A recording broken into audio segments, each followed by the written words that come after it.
Hello once again, this is your Highland Travelers. Isang paalala lang natin, especially pag galing tayo sa isang inuman, party-party or whatsoever or long drive is gusto nating magpahinga.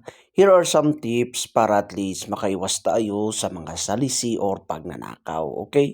First na first is choose your location. Although maganda yung location ng ating na biktima nilang nakawan na ito, pero always choose the best location, yung may mga security guard, medyo matao para at least nakikita, hindi ka masalisihan ng mga iba. And secondly, always lock your doors and window, di ba?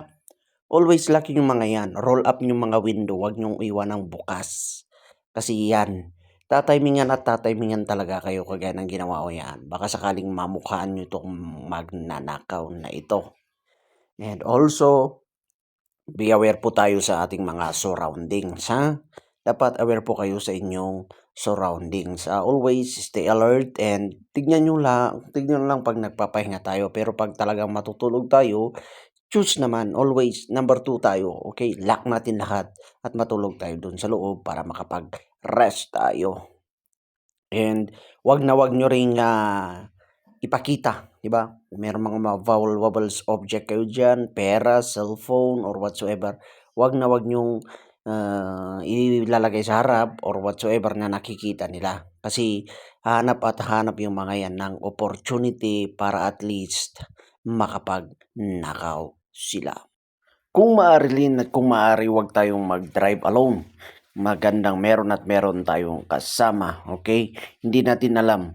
Okay, lucky for this one kasi ninakawan lang siya. Yung mga iba dyan, yan na, kinakarnap dahil mag-isa.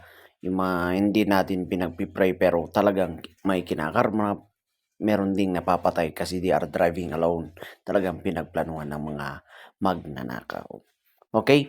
And also, dapat yung stop natin planado, calculated.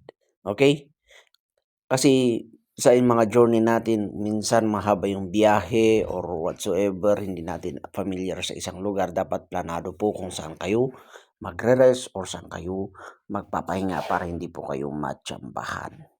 And trust your intuition, di ba? Pag kinutuban tayo, minsan may mga instinct tayo. Always prioritize your safety.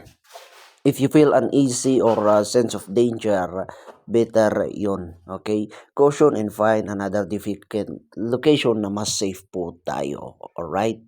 Kasi yung mga tips na ito ay ma-minimize lang yung mga risk na manakawan tayo or makarnap yung mga sasakyan. Kaya ang importante dito is always alerto tayo para at least hindi natin kasi alam ang mga nangyayari sa ating lugar para hindi po kayo mabiktima ng pagnanakaw.